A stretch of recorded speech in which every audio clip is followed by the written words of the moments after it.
Dijelaskan oleh Imam An-Nawawi dalam penjelasan Sahih Muslim berjudul Al-Minhaj Syarah Sahih Muslim Ibn Al-Hajjaj. Mengapa Nabi mengatakan Al-Quran dan keturunanku? Litamassukihim bis sunnah. Karena di akhir zaman nanti yang paling kuat berpegang teguh dengan sunnah ini adalah ahli baitin Nabi Muhammad sallallahu alaihi wasallam. Jadi kalau kita sudah punya pegangan, abdu 'alaiha bin nawajiz, gigitlah pakai gigi geraham. Karena di akhir zaman airnya amat sangat kencang, ombaknya sangat deras, karangnya tajam. Kalau kita tidak naik ke atas perahu yang kokoh, kita akan terombang-ambing, terpecah, terbingungkan. Allah SWT mengumpamakan iman ini kasyajaratin thayyibah, seperti pohon kayu yang kokoh. Akarnya menghunjam ke dalam bumi, wa far'uha fis sama, asluha sabitun. Akarnya akar tunggal yang menghunjam ke dalam tanah. Wa far'uha sabitun, sedangkan pucuknya, ujungnya menembus langit. Andai pokok kayu itu sampai pucuknya ke langit dan akarnya ke dalam tanah, sekencang apapun angin akhir zaman, dia tidak akan tercabut. Paling-paling patah, namun tercabut tidak. Hari ini umat ini begini lemah, pucuknya tidak sampai ke langit, akarnya tidak sampai ke tanah. Dia terombang-ambing, kemana air, ke hulu, ke hilir dia akan ikut. Tanaman yang tidak sampai ke pucuk, ke langit dan tidak mengakar ke tanah, tanaman itu bernama enceng gondok. Akhirnya umat ini terombang-ambing. Bersyukur sekali para jamaah, sahabat, adik-adik, kakak, abang sekalian yang berada di tengah ahli baitin Nabi Muhammad sallallahu alaihi wasallam, yang kita sebut nama mereka minimal 3 kali, 4 kali, 5 kali, 17 kali sehari semalam. Allahumma salli ala sayyidina Muhammad wa ala ali sayyidina Muhammad. Allahumma barik ala Muhammad wa ala ali sayyidina Muhammad. Bukti bahwa Ali Muhammad itu dijaga oleh Allah Subhanahu wa ta'ala, ada wujudnya sampai hari ini. Seandainya tidak ada wujudnya sampai hari ini, mungkin orang berkata-kata, mengapa kita sebut dalam sholat tapi orangnya tidak ada? Mungkin orang akan ragu, mana kebenaran hadis Nabi Muhammad sallallahu alaihi wasallam itu? Kenapa disebut Ali Muhammad tapi orangnya tidak ada? Dijaga Allah demikian penjagaan yang luar biasa. Sayyidina wa maulana wa syafi'ina wa zuhrina wa qurrati a'yunina Muhammad sallallahu alaihi wasallam. Lalu kemudian lahirlah seorang anak perempuan yang luar biasa, Sayyidatu Nisa'i Ahlil Jannah, Sayyidatuna Fatimatuz Zahra. Lalu melahirkan 2 orang yang juga Sayyid. Kata Nabi, Innal Hasan wal Husain Sayyida Syababi Ahlil Jannah. Maka kita menyebutnya Sayyidina Al-Hasan, Sayyidina Al-Husain. Itu bukan dibuat oleh Abdul Somad, berdasarkan hadis sahih. Innal Hasan wal Husain Sayyida Syababi Ahlil Jannah. Lalu kemudian Sayyidina Al-Husain memiliki seorang anak laki-laki bernama Sayyidina Ali.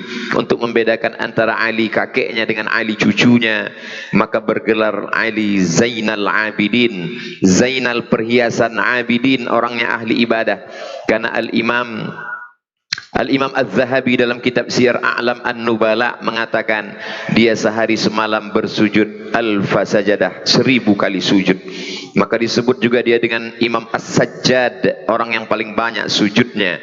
Disebut dia dengan Zainal Abidin karena dia perhiasan para ahli ibadah. Dia memiliki seorang anak laki-laki. Lalu kemudian Imam Ali Zainal Abidin memiliki seorang anak laki-laki. Imam Ali Zainal Abidin dari Sayyidina Muhammad sallallahu alaihi wasallam turun kepada Sayyidatuna Fatimah. Dari Sayyidatuna Fatimah turun kepada Sayyidina Al-Husain. Dari Sayyidina Al-Husain turun kepada Sayyidina Ali Zainal Abidin, turun kepada Sayyidina Muhammad Al-Baqir, turun kepada Sayyidina Ja'far Sadiq, turun kepada Sayyidina Ali Al-Uraidi, turun kepada Sayyidina Muhammad An-Naqib, turun kepada Sayyidina Isa, turun kepada Sayyidina Ahmad bin Isa. Disebut dengan Al-Muhajir karena dia hijrah berpindah ke negeri yang pernah didoakan oleh Sayyidina Muhammad sallallahu alaihi wasallam. Allahumma barik lana fi Yamanina, berikan berkah kepada negeri Yaman. Tempat itu dipilihkan oleh Allah melalui lisan Nabi Muhammad sallallahu alaihi wasallam. Lalu kemudian dari keturunan-keturunan inilah lahir ulama yang ilmunya sampai ke atap. Atap itu bahasa Arabnya saqaf. Orang yang ilmunya sampai ke atap disebut dengan saqaf. Orang Arab menyebutnya Saqaf, karena orang Indonesia sulit menyebut Saqaf, mereka menyebutnya As-Segaf. Lalu kemudian ada bin Yahya bin Syekh Abi Bakar, ada Al-Haddad, ada Al-Jifri. Lalu kemudian salah satu ada Al-Gadri, salah satu dari mereka datang ke Nusantara. Mereka datang ke Nusantara untuk menyebarkan dakwah Islam yang luar biasa. Lalu kemudian salah satunya adalah Sayyidi Al-Habib Husain Al-Gadri, menjadi seorang mufti di Pulau Kalimantan.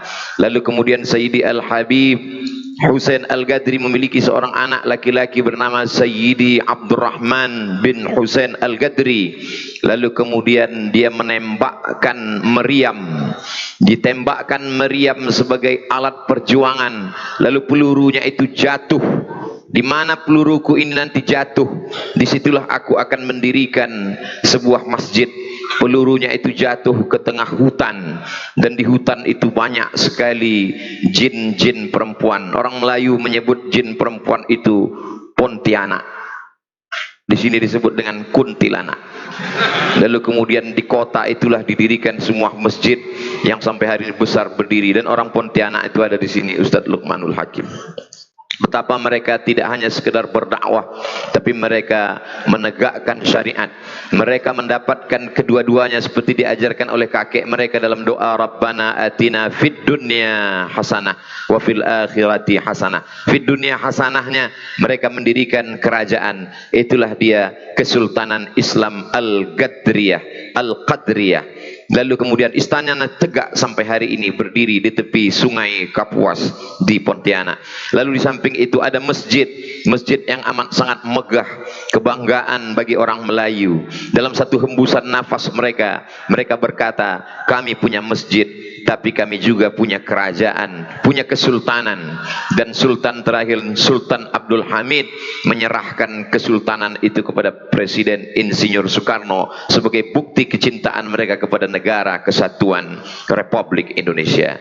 Para habaib, para zuriat Rasulullah SAW datang ke Nusantara, mengajarkan kepada orang Melayu yang sebelumnya menyembah pokok kayu, menyembah batu, menyembah hantu, menyembah la ilaha illallah Muhammad Rasulullah SAW. Mereka tidak hanya sekedar mengajarkan berzikir, bersalawat, tapi juga mereka mengajarkan bagaimana mengelola sebuah negara, kerajaan yang besar, yang sultannya sampai puluhan. Lebih lama kita bersultan daripada bernegara. Kita bernegara baru hanya sekitar 70 sekian tahun. Dari sejak tahun 1945 sampailah pada tahun ini 2022. Tapi dengan kecintaan yang luar biasa, kita mengatakan Allahu Akbar, sama-sama mengusir Belanda, dan kita bangga menjadi warga negara kesatuan Republik Indonesia. Salah satu dari zuriat keturunan Rasulullah SAW bernama Sayyidi Al-Habib Uthman Shahabuddin dari Fambanahsan. Lalu kemudian beliau datang ke Pulau Sumatera, tepatnya di Riau. Saat itu Riau belum lagi bergabung dengan negara kesatuan Republik Indonesia. Berdiri kesultanannya pada tahun 1723 Hijrah, 1723 Masehi. Hari ini kita 2022. Begitu lamanya, 300 tahun yang lalu. Lalu kemudian ada salah seorang Raja Melayu memiliki seorang anak perempuan, Tengku Embung namanya. Orang Melayu di Pulau Sumatera sangat cinta dan sayang kepada zuriat Nabi Muhammad SAW. Mereka tidak hanya memberikan hatinya, memberikan imannya, anak gadisnya dia berikan. Maka menikahlah Tengku Embung dengan keturunan Rasulullah SAW. Sejak itulah raja-raja Melayu di kampung halaman kami, di pangkal namanya bergelar Syarif. Syarif di pangkal namanya adalah kehormatan. Maka sultan yang terakhir bernama Sultan Syarif Qasim, yang menjadi sultan terakhir, menyerahkan kedaulatan Kesultanan Riau Melayu Sumatera pada tahun 1946 kepada Presiden Insinyur Soekarno dan menyerahkan 13 juta gulden untuk perjuangan Indonesia melawan Belanda. Begitu kecintaan kami kepada negeri dan bangsa ini. Jadi kalau ada orang terheran-heran kenapa bangsa Melayu di Sumatera itu sayang sekali kepada habaib zuriat, karena nenek moyang kami mengajarkan 300 tahun yang lalu, generasi ke-7 sampai hari ini kami tetap mencintai mereka sebagai raja, sebagai sultan, sebagai ulama yang mengajarkan kami dari menyembah benda kepada menyembah la ilaha illallah Muhammad Rasulullah sallallahu alaihi wasallam. Sampai hari ini kami mengabadikannya dalam 3 nama. Sultan Syarif Qasim sebagai nama jalan yang besar. Nanti kalau saudara-saudaraku datang ke Riau Sumatera kampung kami, silakan melihat jalan Sultan Syarif Qasim sebagai nama Habib yang sekaligus sultan. Lalu kemudian Sultan Syarif Qasim diabadikan sebagai nama airport Sultan Syarif Qasim. Sultan Syarif Qasim juga diabadikan sebagai nama universitas Islam Negeri Sultan Syarif Qasim. Dalam satu hembusan nafas kami adalah Melayu. Dalam satu hembusan nafas kami adalah pencinta zuriat Rasulullah. Dalam hembusan nafas kami adalah orang yang amat sangat cinta kepada negara kesatuan Republik Indonesia. Lalu kemudian sampai hari ini ketika ada hadis yang mengatakan, bukankah Nabi mengatakan kamu berpegang kepada 2, kitab Allah wa sunnati? Betul. Hadis yang mengatakan berpeganglah kepada Al-Quran dan sunnahku. Hadis itu disebutkan dalam kitab Mustadrak Al-Hakim karya Imam Al-Hakim. Disebutkan juga dalam kitab Muwatta Imam Malik. Apa kata Imam Malik bin Anas? Katabtu allaftu wada'tu kitabi hadza ala 70 min fuqaha'il Madinah. Kitab yang kutulis ini sudah aku presentasikan, aradtu ala 70 min fuqaha'il Madinah. Sudah aku presentasikan kepada 70 orang ahli fikih Madinah. Kulluhum wata'uni fasammaituhu muwatta'a. Semuanya setuju kitab ini isinya, maka kunamakan dia dengan kitab Muwatta. Hadis yang menyebut bahwa Nabi mengatakan berpeganglah kepada Al-Quran dan Sunnah ada dalam kitab Muwatta, ada juga dalam kitab Mustadrak Al-Hakim. Tapi ulama sepakat bahwa kedua hadis itu dhaif. Hadis dhaif tidak masalah, kata Imam Jalaluddin Abdurrahman As-Suyuti dalam kitab Tadribur Rawi Syarah Taqrib An-Nawawi. Hadis dhaif tidak masalah kalau dia cukup 5 syarat.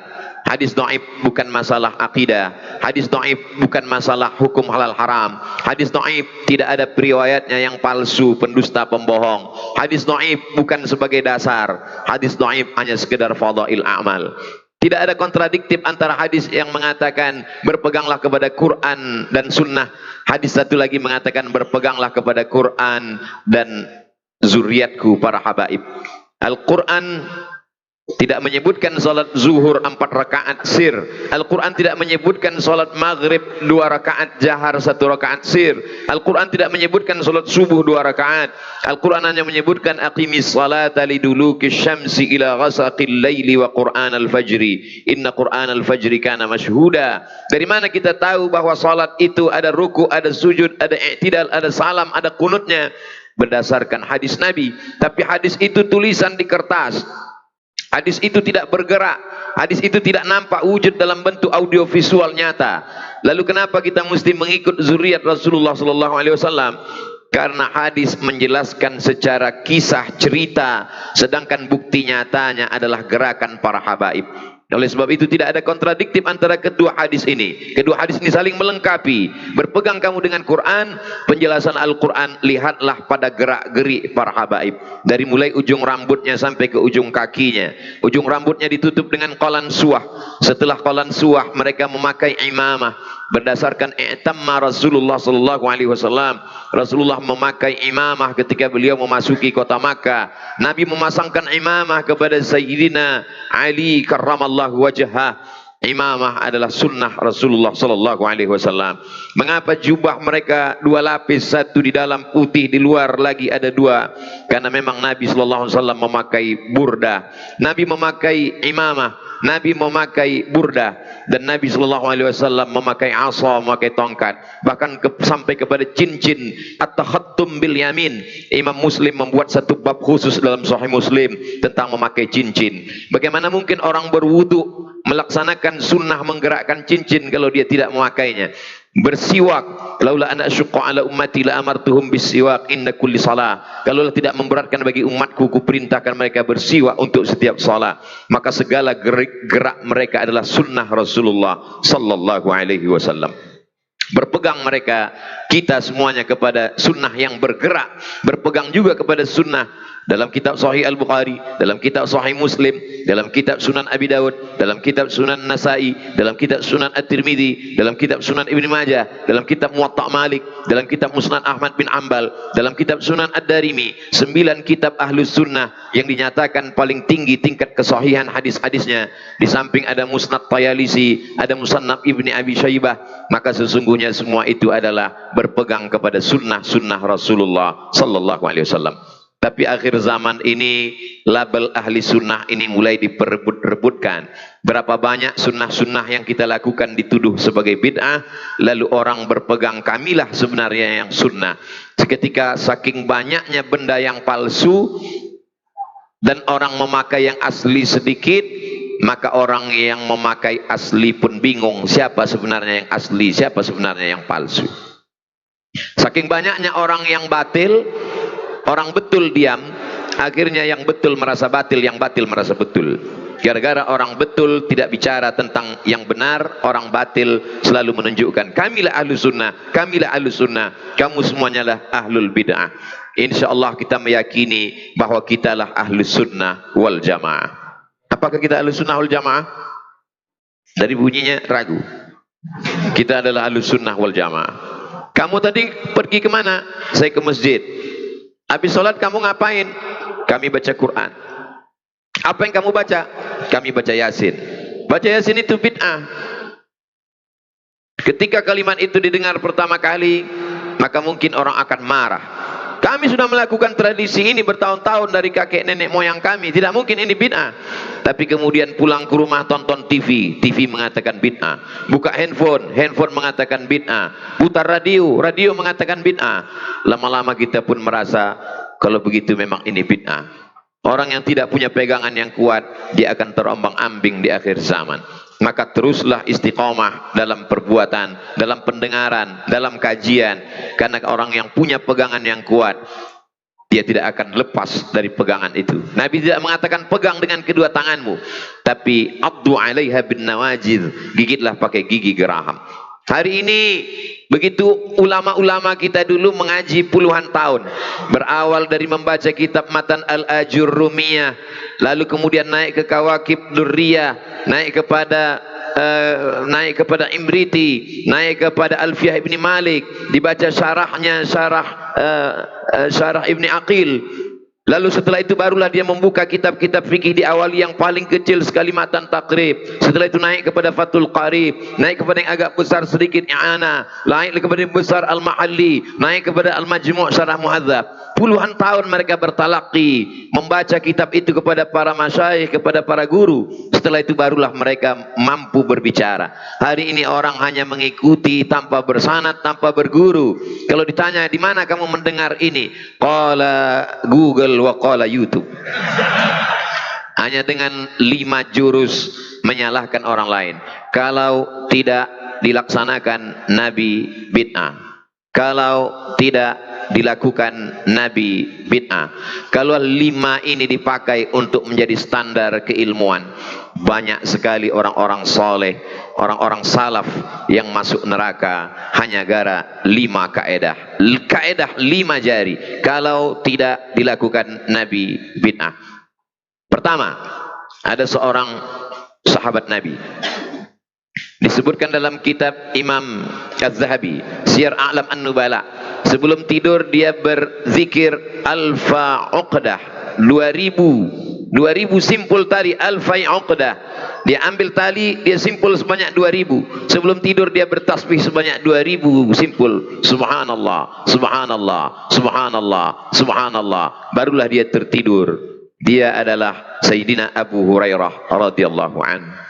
Seandainya dipakai 5 kaedah, kalau tidak dilakukan Nabi bid'ah, kullu bid'atin dhalalah wa kullu dhalalatin finnar. Maka orang pertama yang masuk neraka gara-gara kaidah ini adalah Abu Hurairah, orang yang paling banyak meriwayatkan hadis Rasulullah SAW.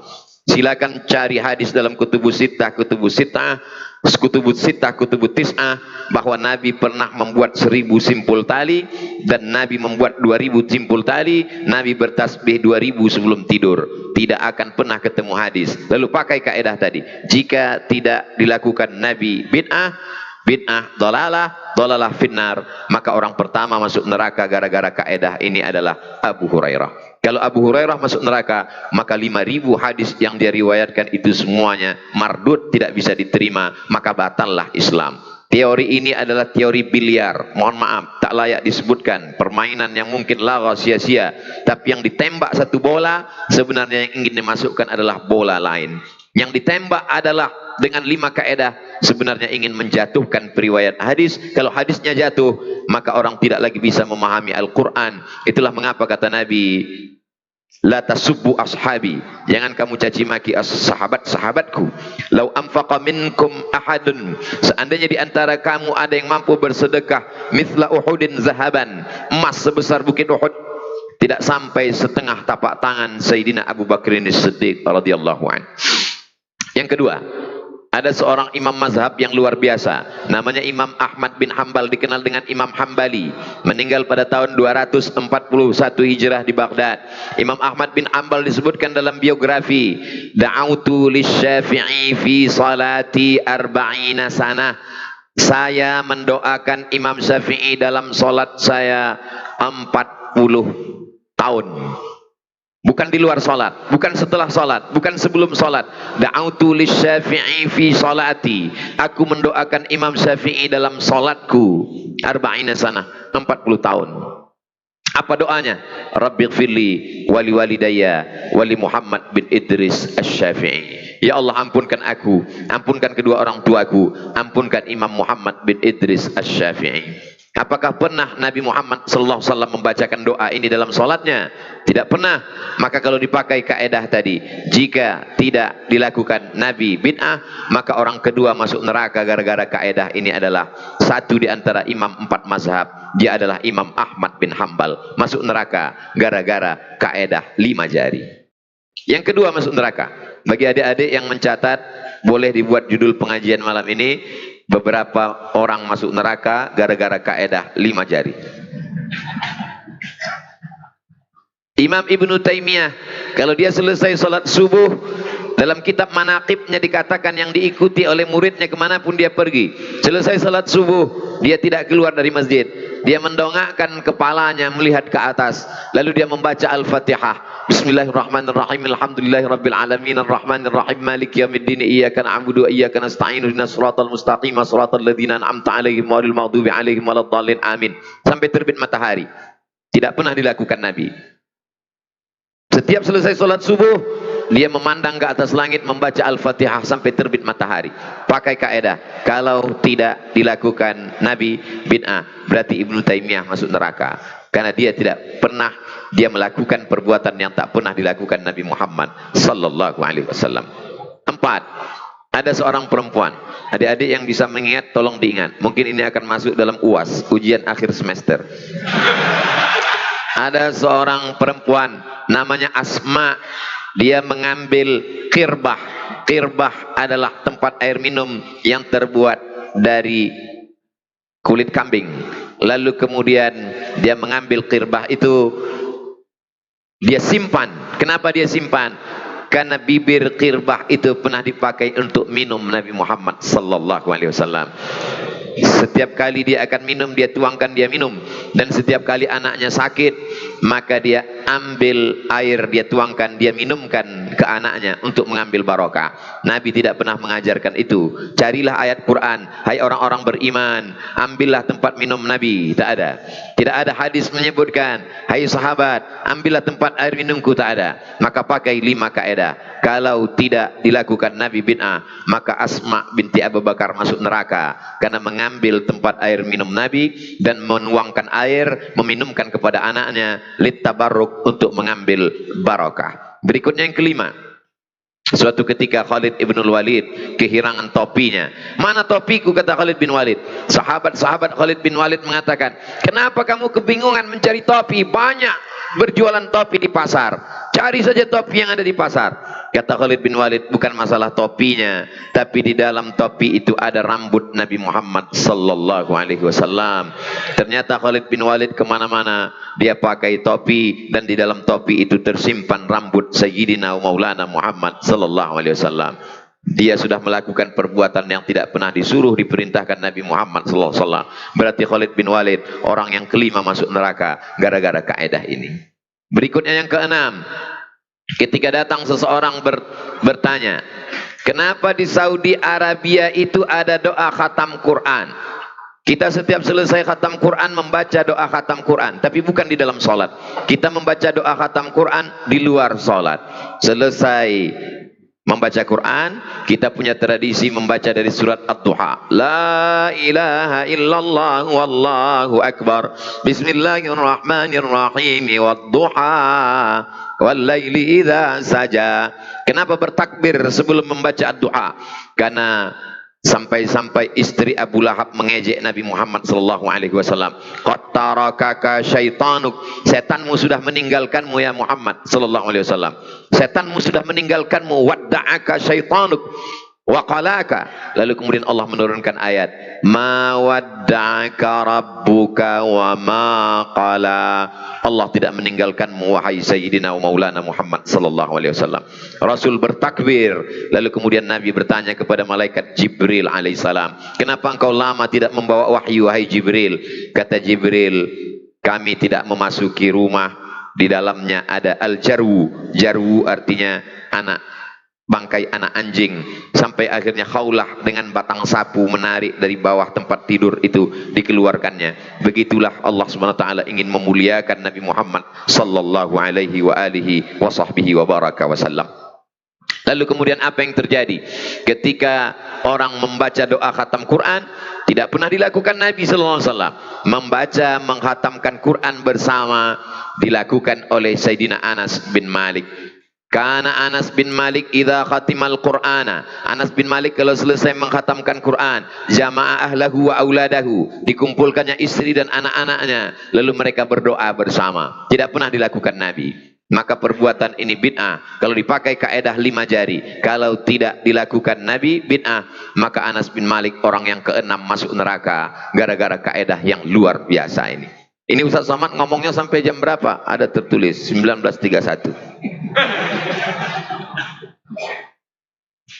Kifayah sih. Saya sebetulnya pura-pura aja nanya, bahan saya udah habis. Biasanya Ustaz Somad kalau ngomong itu kan santai. Kenapa malam ini maraton cepat? Kalau saya santai, bahannya hilang, lupa, grogi di samping Habib. Makanya gasnya kencang. Datang orang bertanya, bagaimana menghatamkan Al-Quran di dalam Masjidil Haram, Masjid Nabawi yang dilakukan oleh Imam Masjidil Haram. Setiap bulan Ramadan imam membaca Al-Quran 1 malam 1 juz, ditambah dengan tahajud malam 27.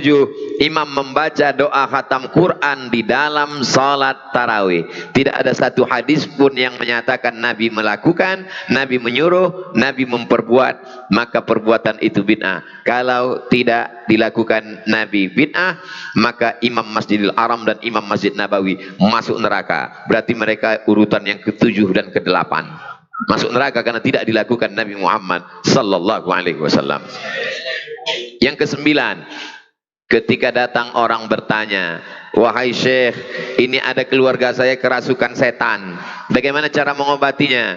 Lalu kata Syekh Ibnu Baz, ambillah daun sidir, daun bidara ambil, lalu hancurkan, lumatkan dengan batu, masukkan ke dalam air, bacakan Al-Fatihah, bacakan Qul Huwallah, bacakan Qul A'udzu bil Falaq, bacakan Qul A'udzu birabbin nas, bacakan pangkal Al-Baqarah, bacakan ayat kursi, bacakan akhir Al-Baqarah. Setelah itu mandikanlah.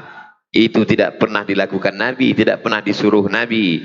Dari mana didapat itu? Gabungan dari beberapa hadis, dari beberapa perbuatan sahabat. Maka kalau dipakai kaedah tadi, kalau tidak dilakukan Nabi bid'ah, berarti Syekh Ibnu Baz masuk neraka juga gara-gara ini. Begitulah kaedah yang berbahaya kalau disampaikan kepada masyarakat.